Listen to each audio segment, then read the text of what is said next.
बच्चू कडू, ज्या पद्धतीनं तुम्ही आज इतके भांडताय, संत्र्याच्या भावासाठी पण तुम्ही भांडताय, पण तुमची संत्री मुंबईत दिसत नाहीत, त्याचं काय?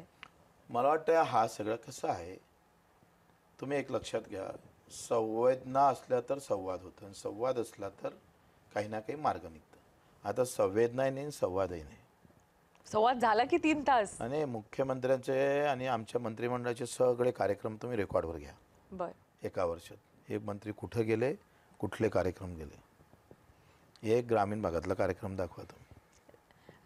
तुम्ही आमदार घेऊन जात नाही तर काय करणार? नाही, तुम्ही लक्षात घ्या, हे हे हे वस्तुस्थिती आहे, हे तुम्ही पाहिलं पाहिजे. मी तुमच्या चॅनलला खास न्यूज देतो आहे. तुम्ही यांचे सगळे कार्यक्रम बघा. हे सगळे उद्योगपत्यांचे, यांच्या पक्षाचे एवढेच काम आहे. पक्ष आणि सत्ता समीकरण झालेलं आहे. जनता आणि सत्ता समीकरण व्हायच्याऐवजी आताच्या सत्ता म्हणजे पक्षाच्या सत्ता आहे, जनतेच्या नाही. बाबासाहेबांना त्याच अपेक्षा होत्या का लोकांनी लोकांसाठी निवडून दिलेला लोकप्रतिनिधी पाहिजे. म्हणून असा प्रतिनिधी हा सत्तेमध्ये असेल तर त्या सत्ताकारणाला आणि अर्थकारणाला एक आकार प्राप्त होईल, म्हणून लोक तुमच्याकडे आशेने बघत होते. लोक सुखावलेले की तुम्ही शिंदेना 20 मिनिटं भेटलात, काहीतरी आता नवीन. ज्यांना असं पक्की गॅरंटी असं 20 मिनिटं मी भेटलो असं अशा बातम्या तर होत्या. त्याला बक्षीस देऊ ना आपण. पण तुमच्या आणि शिंदेची भेट नाही झाली असं आणि ते जर भेट झाली असेल ना तर माझं मंत्रिपद त्याला देऊन देऊ.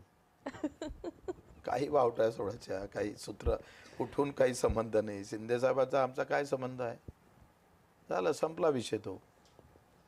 आणि सत्तेच्या लालचीने ना बच्चू कडू त्यांच्यासारखं काय आम्ही पक्ष आणि पाठिंबे बदलणारे लोक आहे. पण त्या काळात जेव्हा तुम्ही गेला होतात गुवाहाटीला, तेव्हा शिंदे साहेबांशी तुमची चांगलीच म्हणजे. कसं आहे, लक्षात घ्या, ह्या सगळ्या राजकीय व्यवस्था आहे आणि त्या सगळ्यामध्ये जेव्हा सरकार त्यांचं बनत होतं तर आम्ही सगळ्या कार्यकर्त्यांनी ठरवलं होतं का बा आपल्याला मंत्रालय भेटत असेल किंवा आपल्याला निधी जर उद्या भेटला तर आपण 15 वर्ष आपले सगळं आंदोलनात दिवस गेले, आपण भांडत राहिलो.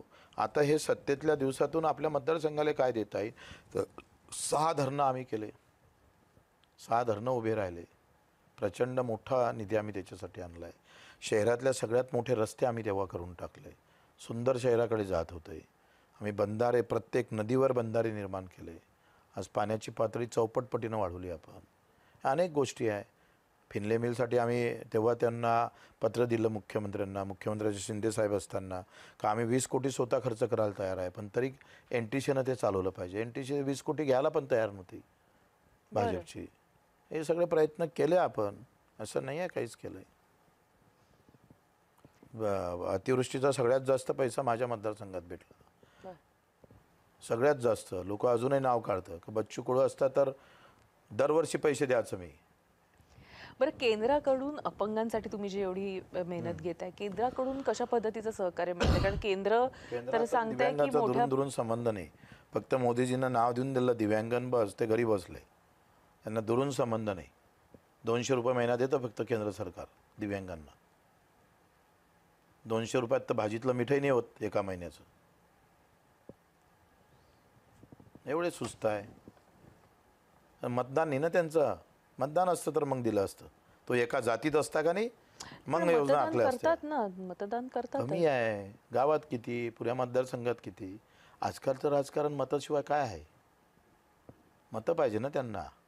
आणि म्हणून जातीत भांडणं सुरू केले का नाही.